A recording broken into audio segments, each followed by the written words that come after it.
Today I'm going to talk about two pathways to develop unconventional wisdom, unconventional knowledge, so that one can attain enduring peace and joy in one's life and be free from endless suffering.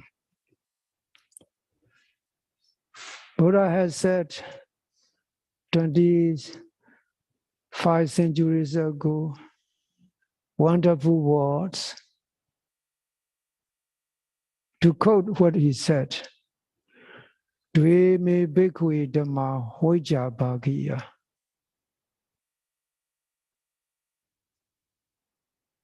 Disciples, there are two things that lead to development of unconventional wisdom. I translate the Pali term vijja as unconventional special wisdom, because the Pali term vijja has wonderful meanings and broad connotations. Basically, the term means knowledge, but not ordinary knowledge. It is a special knowledge that one can develop if one walk on two spiritual paths. This term vijja needs a lot of explanation, but here in this discourse, Buddha only refers to special wisdom, unconventional wisdom, by means of which a person become enlightened and be able to eradicate mental impurities and endless suffering in endless lives. Now let me continue what Buddha said. Katame dwe, what are those two parts? Samatha Vipassanā. And the first is called the Samatha. And the second part is called the Vipassana. Most of you may know these two words frequently mentioned by teachers, even though some of you may not understand in detail about what these two words mean. First, the word samatha means calm. It's a combination of two words, smooth and ta. Smooth means the root, it means to calm. Ta means being or out of being calm or out of being calm. This is a general term which refers to various trainings described in Buddhist texts. Various mental trainings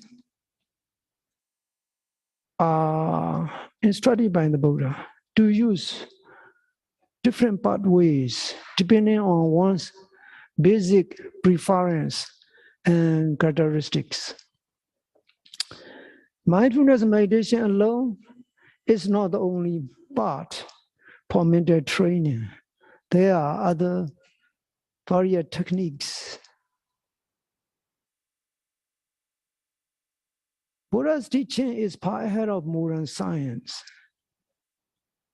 In today's time, technology has made a lot of advances in many areas, especially in matters of physical science.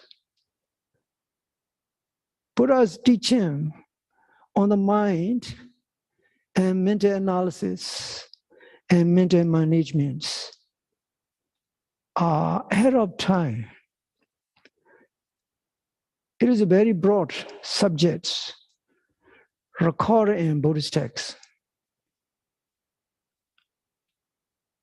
Even by briefly understanding how broad and how wide Buddha's teachings are on mind management and mind analysis and mental development, you will be very amazed that Buddha is such a wonderful person, gifted with the highest wisdom and talent.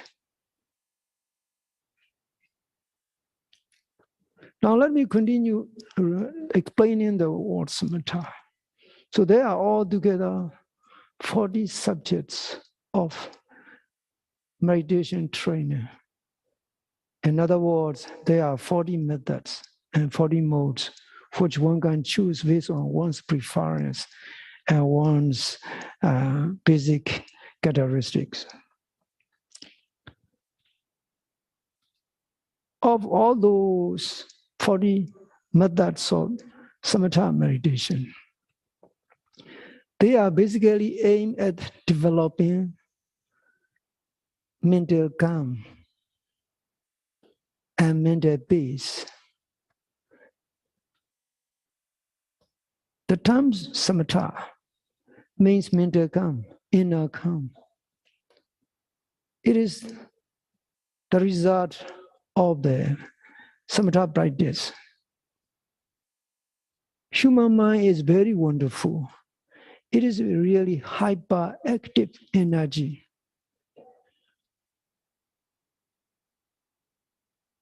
Mind functions at a higher speed, which is incomparable to any other thing.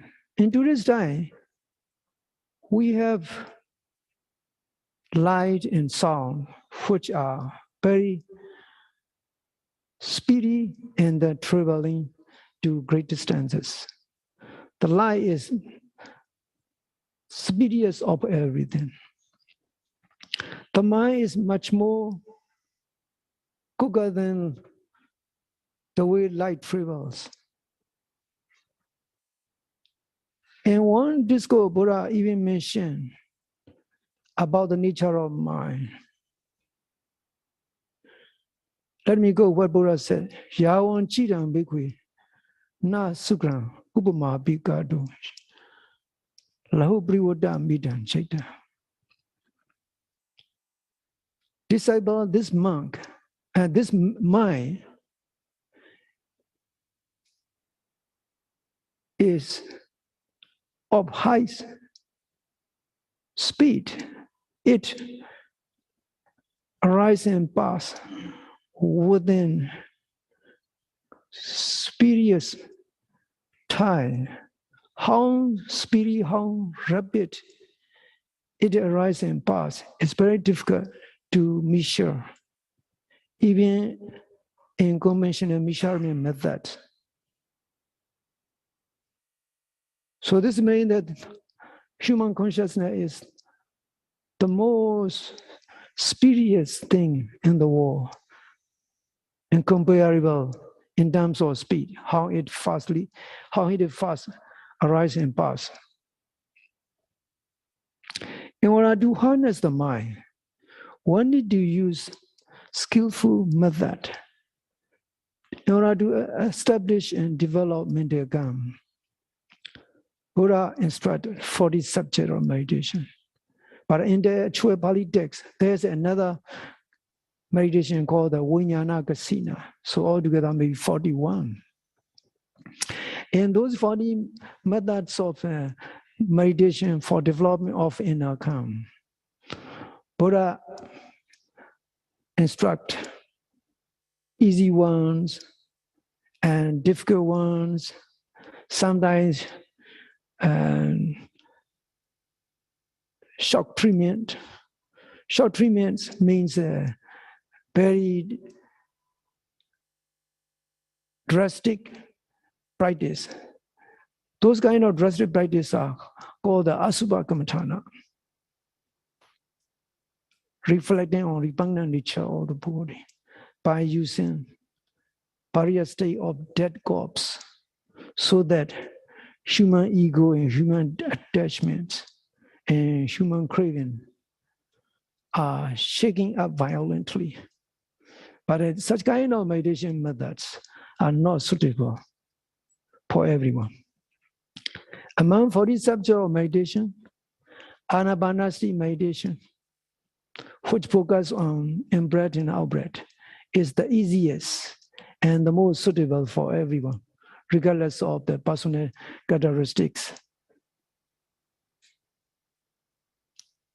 So this is a basic explanation of the samatha. Samatha focus on development of the inner calm and concentration, and slowly proceeding to more advanced progress. In this case, a meditator can attain a sustained degree of concentration, which lead to attainment of the first state of jhana, and the second state of jhana, and the third state of jhana, and the fourth state of jhana. Most people nowadays, if they properly practice anapanasati meditation or mindfulness meditation, they can attain the first and the second jhanas, even though the reaching up to the third and fourth may take a longer time. Most people can attain up to the second jhana if they are committed and very serious, and if they can maintain consistent mindfulness. So the purpose of samatha is to focus on particular object of meditation and then develop mental concentration in inner calm, and slowly increasing the degree and momentum of the inner peace by keeping one's attention and one's consciousness focus and fixed on the object of meditation, and which can lead to the attainment of jhana, not attainment of the part and fruition knowledge, nor development of insight knowledge. So this is purely samatha. Now let me explain the second pathway. This is called the Vipassanā. Most people are quite familiar with the term Vipassanā. Vipassanā is a combination of three words from the grammatical perspective. We and passa and anat. We mean specially. Passa is originally derivative of the disa. Disa means to see. And disa later changed to the passa. Anat means act of seeing specially. So Vipassanā means act of seeing specially. Different from the way common people see. In the world, everybody sees themselves as me and mine, or Rova and John, etc. Everybody sees their family members and friends in conventional terms, in conventional level. This is not Vipassanā yet. It is only conventional understanding and conventional perceptions of conventional things. By means of Vipassanā, a meditator starts seeing things differently, in different light, through different perspective. This seeing is very much simultaneous process. It's not intentionally made. For example, when a person meditates, during meditation, he observes the pain. Let's say a few moments after sitting, 15 minutes, or 20 minutes after sitting. Some people may start experiencing pain in some parts of the body. When pains arise, it is not pleasant. They feel the pain. Most people, they feel pain. They don't like it. If possible, they want to throw away the pain, like the way they want to throw away any unwanted thing. But they cannot do it because the pain is associated with the body. After long sitting for a while, and some sort of the bodily elements become tense out of that imbalance of the bodily elements inside, and the pain start coming up. The body itself doesn't know the pain. Only the mind feel that unpleasant sensation. Modern science may say the brain receptor accepts it and is known by the brain and experienced by the brain. But in Buddhist texts, it is said, my experience, the pain sensation. In the case pains arise, a meditator has no way but to contemplate on the pain. When he contemplates on the pain slowly increase. Aversion or anger arise. He doesn't want it. Even though he doesn't like it, he cannot do away with it. He has no power. Go away. This is my house. You have no right to be here. He cannot command. Like the way he can keep his house closed so that strangers and stray animals cannot get into the house. But in this case of the pain, he cannot. He is powerless. A meditator is powerless. Then he starts seeing the pain is something which arises in the body and the mind is feeling. And in such a situation, if a meditator trying to put Robert or Jenny into the pain, Robert is feeling the pain. Jenny is having a hard time with the pain. Then suffering, more suffering will follow. So the best solution is to set aside the notions of I and me. Just observe the pain without claiming ownership. This pain belongs to me. This is my pain. Instead, just observe the pain as the pain. Nobody is pain. It doesn't belong to anyone. And the meditator is not Robert and not Jenny. It is just an impersonal mindfulness, observing it. That impersonal mindfulness has no identity, no ID, no passport, no social security number. It is just only mindfulness itself. Observing the pain. And with a strong mindfulness and with a lot of determination, a meditator keep on observing the pain. He starts seeing the true nature of the pain. There is some sort of heat, there is some sort of motion, there is constant arising and passing, like a constant vibration. He starts seeing that if his mindfulness is more stronger and more intense, the pain starts showing its characteristic. It is not stable In the beginning, it is very terrible and very threatening. To share my own experience, when I start sitting in meditation for the first 3 months, during the first few weeks, I feel I was sitting on top of very sharp edge pebble, penetrating deep into my buttock. It's very terrible and very sharp pain. Because of my young age and energy, I can observe.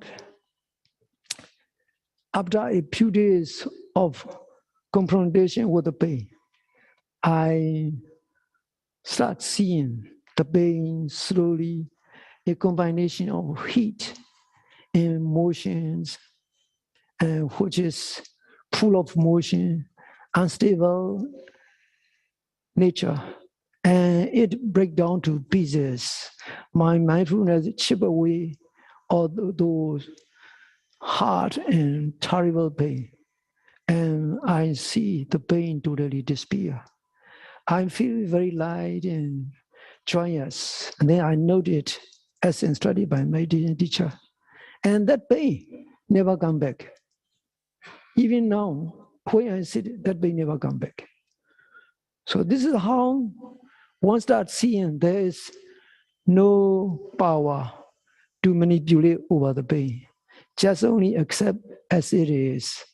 And use mindfulness as powerful tool to cope with the pain, to manage the pain, to manage one's feeling, to overcome aversion, to rid of one's expectation. Let this pain disappear.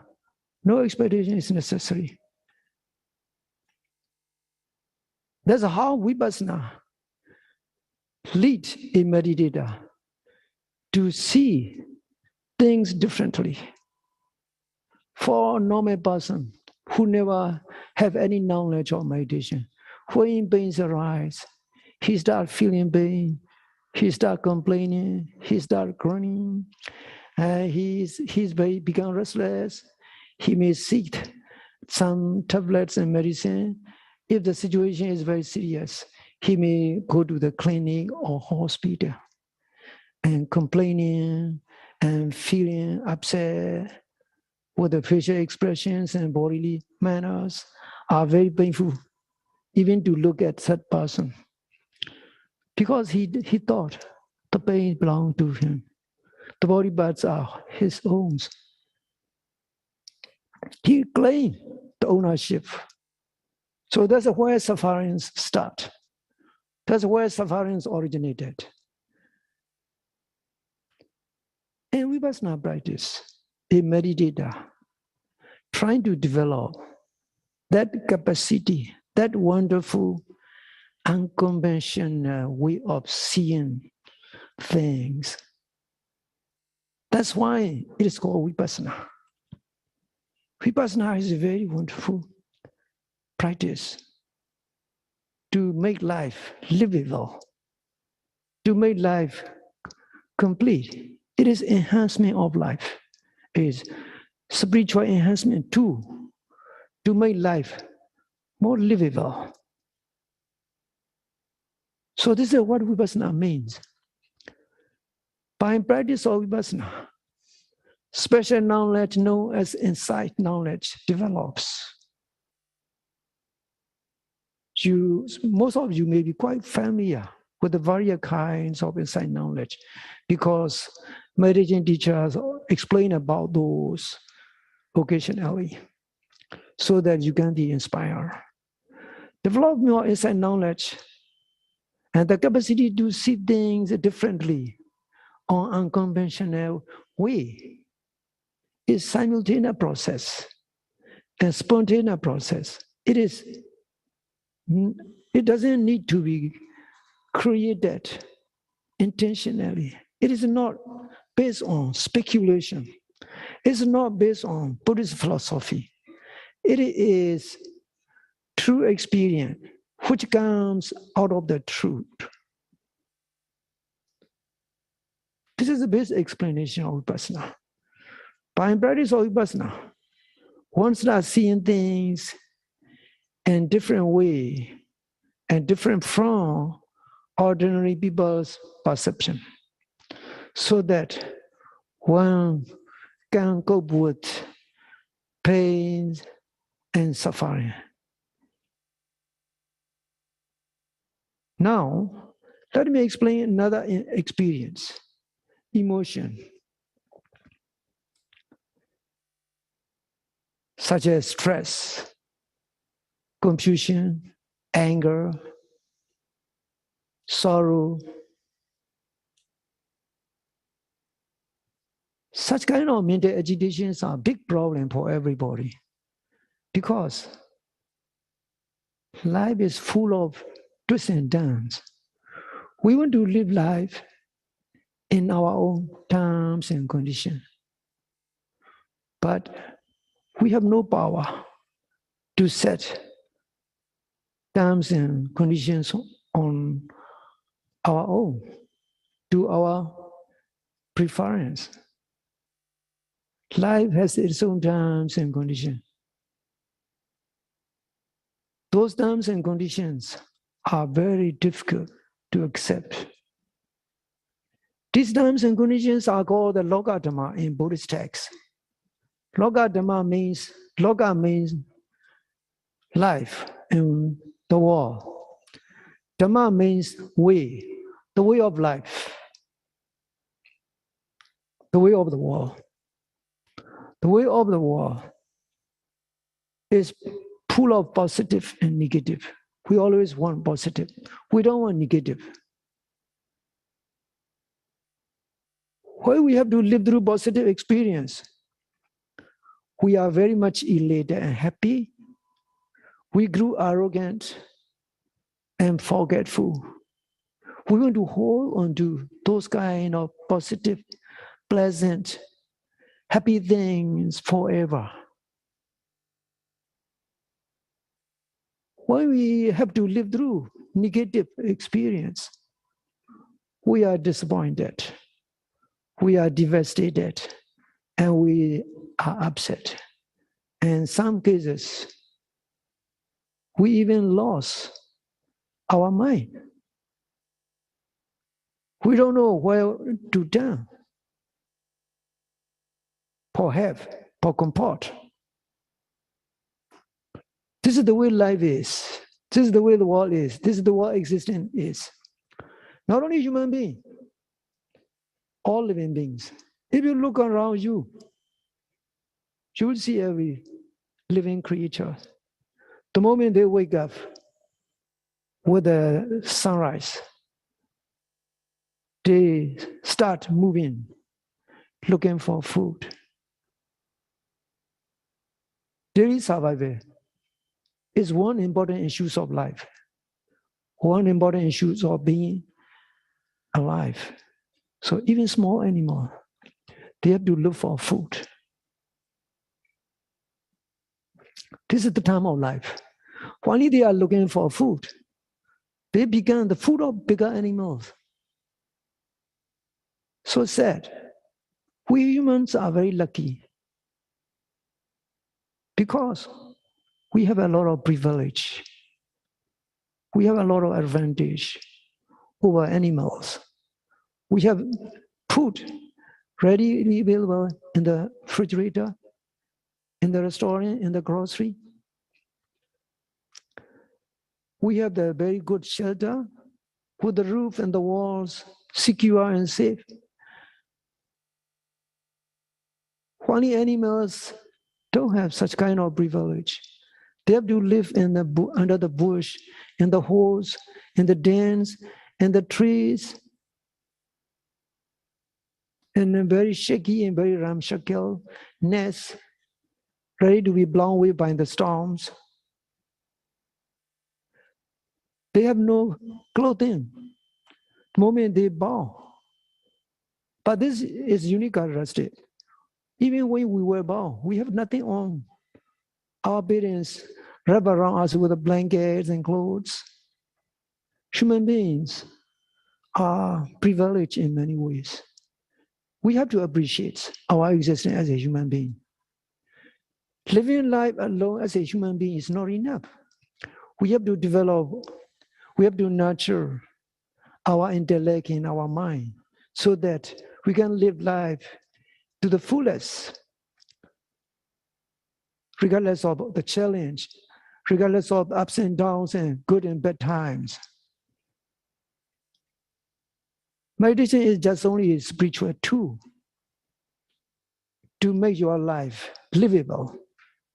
It's a very wonderful training. So in the case of the emotion, which I have already explained, it's very difficult for many people. If a person has no knowledge or no training in meditation, situation is much more tragic. Some people, they cannot find a way out. They try to dominate their life. This way, they're trying to end their suffering. For a meditator, especially experienced meditator, he has a great advantage over those unmeditated people. The moment anger arises, he can observe that anger.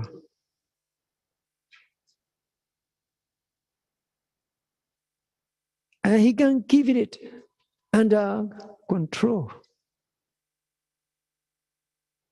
He can manage his anger well by means of mindful observation and not claiming the ownership of the anger.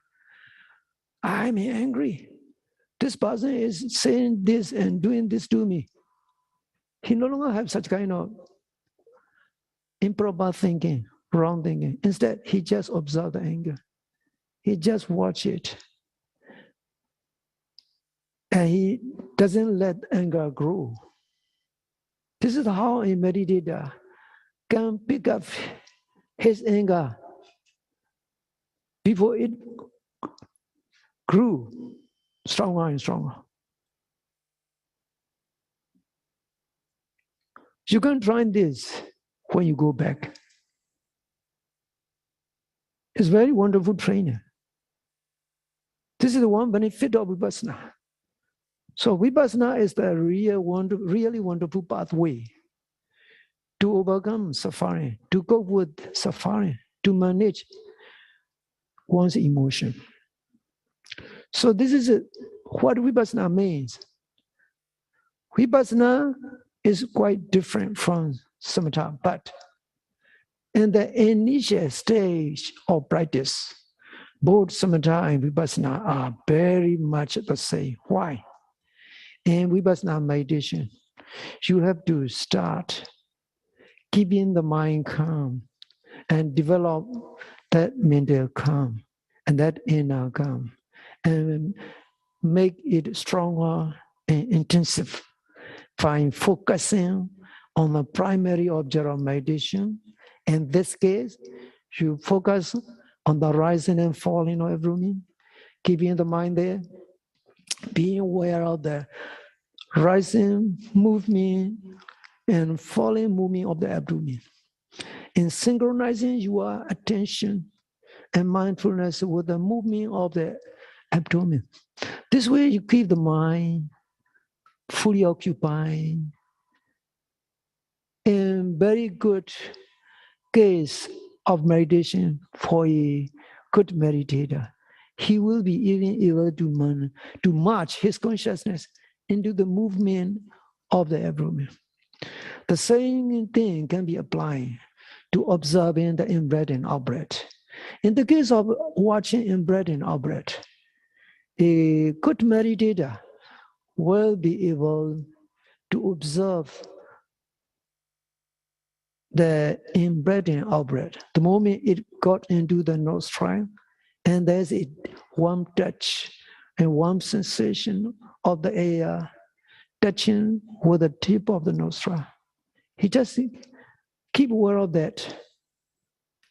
And the moment the out-breath come out, and he knows that touching sensation, he just keep that mindfulness of breathing. His mindful breathing grew stronger and stronger. He starts seeing the consciousness slowly march into the flow of the air.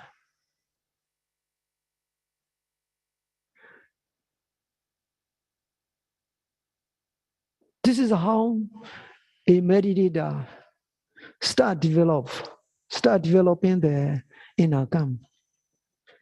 So development of inner calm or samadhi is basic aspect in both practice. In the times of the Buddha himself gave instruction to the disciple how to practice meditation, how to maintain concentration in various stages of the practice till one attained path and fruition knowledge and nibbana. On the way, some meditators, they attain all jhana states. From those jhana states, they get out and they see how the ecstatic joy, how that wonderful intense calm and concentration comes and go, how they are subject to rising and passing, how they have inherent characteristic of impermanency. They try to reflect on those three characteristics and slowly develop the insight knowledge and leading to attainment of the path and fruition knowledge up to the fourth stage of enlightenment. This is how from the Samatha, they attain jhana, and from jhana, they just develop the Vipassanā, and based on reflection on three characteristics, they attain the path and fruition knowledge. So Samatha can lead to attainment of jhana and also development of insight knowledge and attainment of nibbana. In Vipassana practice, in the initial process, a meditator develops inner calm and concentration to a certain degree. Then, based on whatever appears during his sitting and walking, such as pain, various sensations, and various mental conditions, and hearing sounds, or the physical and mental phenomena, he starts seeing all those things are in a constant state of arising and passing. Nothing is stable. Everything is just a constant state of the transition. Nothing lasts even for a fraction of a second. He starts seeing things clearly. In some cases, some meditators, they see very clearly in every detail. Some meditators, they feel the body is like a unstable back of the sun and full of holes. And the sun just coming off from the back quickly and falling down. In the same way, they see all the mental phenomena quickly arising and disappearing. And the noting mind also quickly disappearing, arising and disappearing in rapid succession.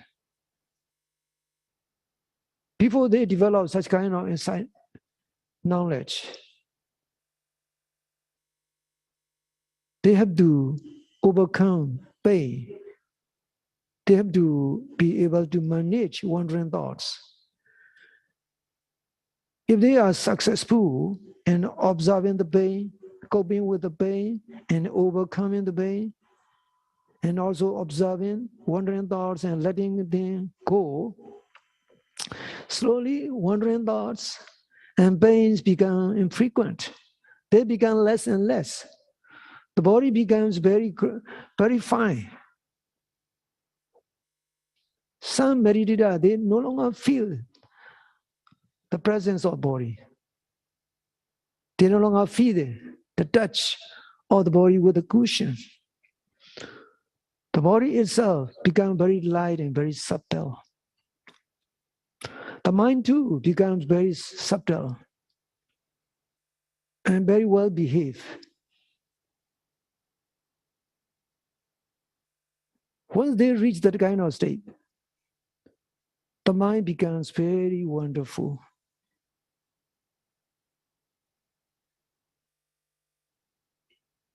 When they reach such kind of progressive state, meditation is very wonderful.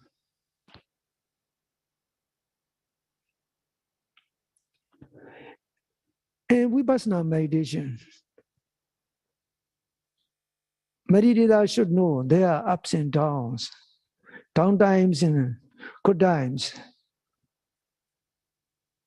In both cases, a meditator needs to observe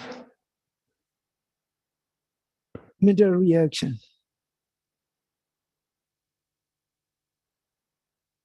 When he is going through good situation, he must observe the feeling of joy, feeling happy with a wonderful experience.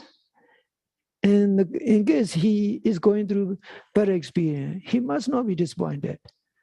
This is the way things are. He has to have the right attitude. This way, he can overcome.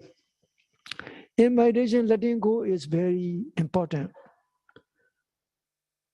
thing, very important to be successful meditator. We must be able to let go. Even though we cannot let go, one day we have to let go of our body. We have to let go of our beloved ones, our beloved things, our possessions. Vipassana teach us how to develop this attitude of letting go. Being able to let go is a very wonderful development, which you can acquire through Vipassana practice.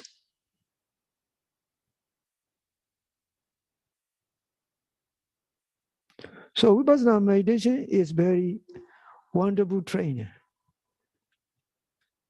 By explaining these two words, I'm sure you will understand basic meaning of the Samatha and Vipassana.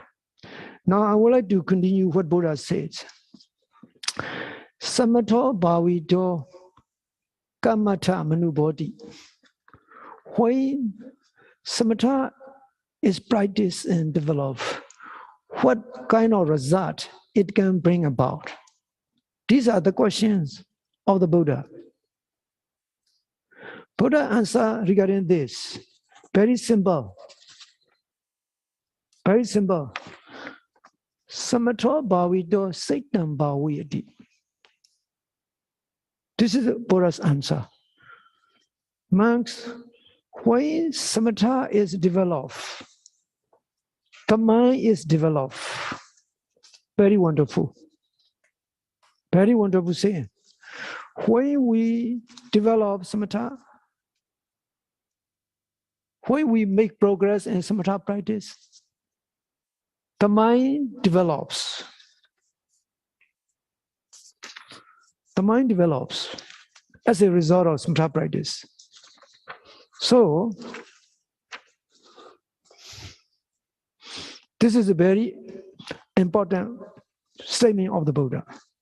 By practice of samatha, one develops one's consciousness.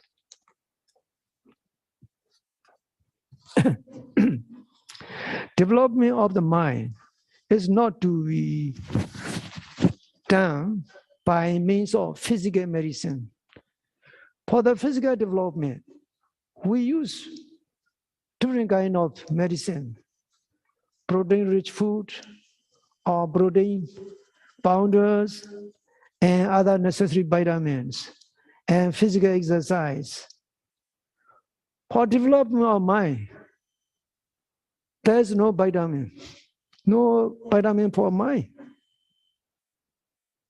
even in the well-known pharmacies, everywhere in the world.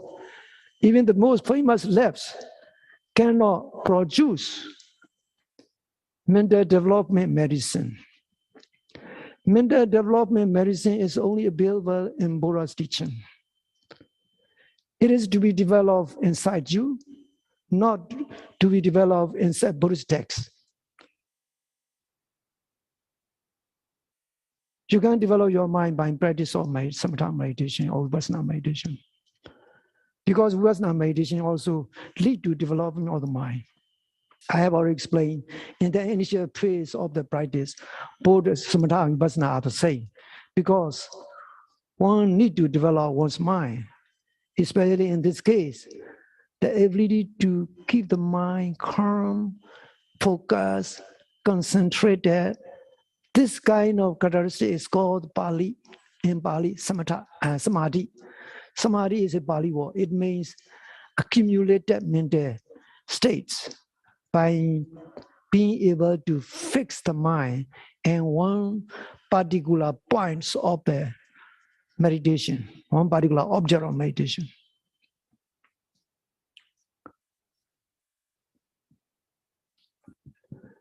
Now let me continue what Buddha explained. Chaitan Bhavitam Kamatha Manubodhi. To translate these words, a developed mind, what kind of result a developed mind can bring about? What kind of result a developed mind can produce? This is what Buddha means. Now let me quote what Buddha said. Yorago sopahiyadi. Yorago, whatever form and whatever type of attachment and clinging, sopahiyadi will be reduced and will be removed in the long-term practice. So, when the mind and our consciousness develop, there will be the ability which develop in the mind, the ability to slowly detach from those love things, those dearest and wonderful things one used to addicted to. For example, the fast food, chocolates, and durian, or alcohol, or narcotic drugs, or one's dearest significant loved ones and loved family members, one's dearest possessions, etc. One will be able to develop this capacity of decoupling and detachment from those loved things as a result of mental development. Why this happen? Because the mind starts seeing things, even though one trying to hold on to those things as me and mine, they are to be forever with me, never to be parted. One day we have to part. We have to part with what we love and those whom we love. There's no way you can hold on to. Countless people, millions and billions of people live on the face of the earth. They don't want to be separated from their loved ones, but they have to live sooner or later.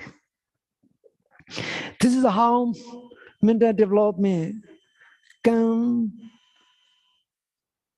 cause the capacity to detach. This is the mind's power. Those who have such kind of mental power, they are in very tragic state. You can see such kind of set people in tragic conditions in San Francisco, in United Nations Plaza, and Drug Rehabilitation Center. People see young people, old people from all walks of life. They cannot get out of that drug addiction. They become homeless. their life becomes miserable because they don't know how to get out of it. It's a very sad situation. This is all based on raga, attachment and addiction. Raga means attachment and addiction. With the mental development, the capacity of the mind will develop to be detached from those dears and loved ones or those addicted things. This is what Buddha said. Now let me continue to explain regarding Vipassana. Buddha continued to say, Vipassana bhikkhve bhavida kamata manubodhi. Disciple, when Vipassana is fully practiced and fully developed, what kind of benefit, what kind of result it can produce? This is the question, this is the questions of the Buddha. Buddha answered by himself, Pinya bhavayati. By practicing Vipassana, wisdom will develop. In this case, wisdom is not ordinary wisdom, unconventional wisdom. Conventional wisdom, you can get it the moment you start speaking. Your parents put you in the pre-KG and KG, and then elementary school, then middle school, then junior high school, and then college and university.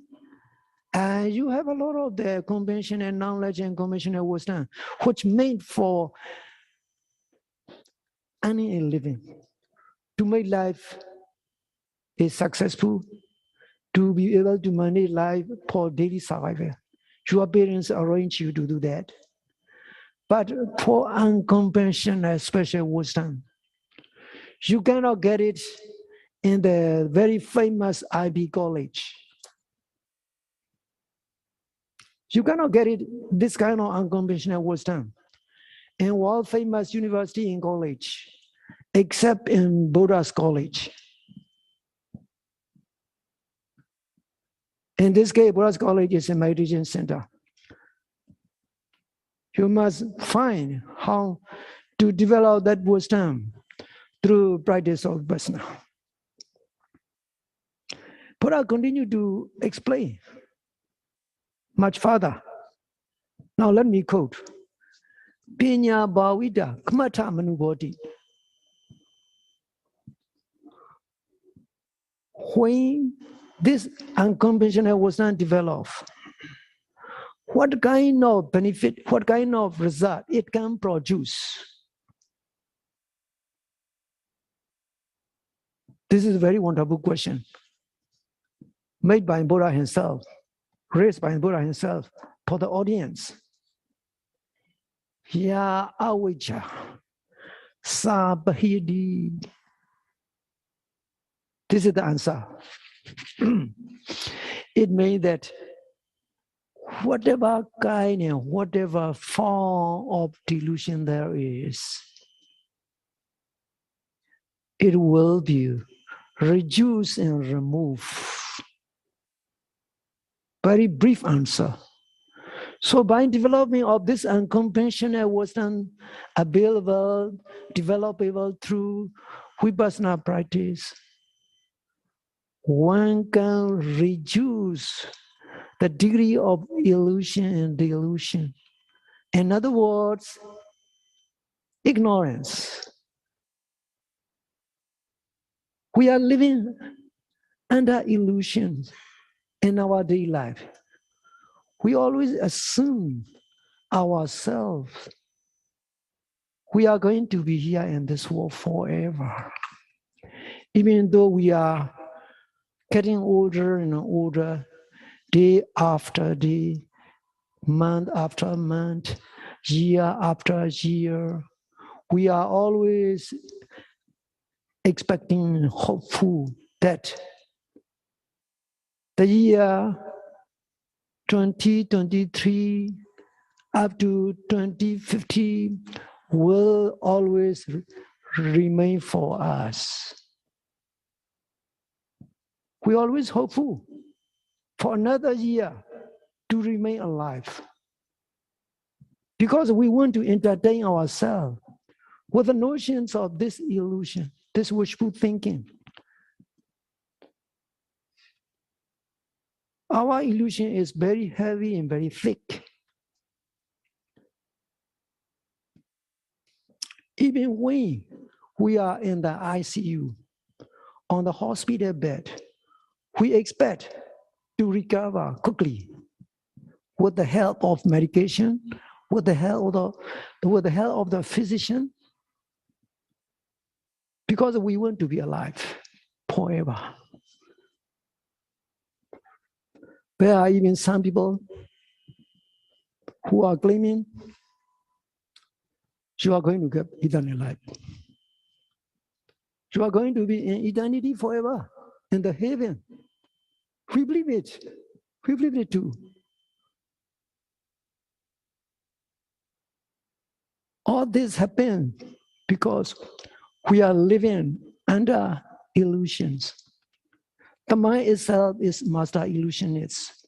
Not only very famous magician in the world, such as David Blaine and other famous magicians, they are very minor if compared to the mind.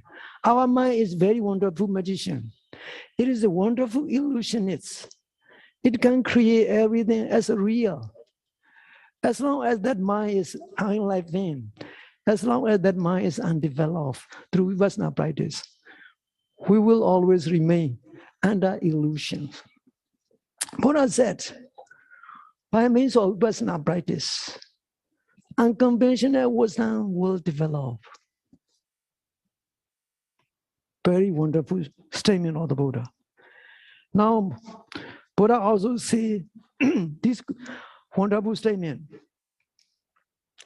Let me quote what Buddha said. Ragu pakiletan wa bhikkhve chaitan na vimocti. Disciple, in this world, the mind, consciousness, which is always bound by clinging, will not be liberated. So this means that as long as our consciousness is full of clinging, full of holding on to, full of grabbing, then the mind will not liberate. We also hold on to our me, our dear mind is always the first priority in our life. After that, we hold on to our parents, our children, our friends, our own properties, and our own possessions. In my case, I have a very strong attachment to my books. Even small clipping of the newspaper, I always give it. But now, no more. I have a feeling of detachment now. Even the most cherished books, I just have the right attitude now. So you have to develop this kind of attitude. It's very wonderful.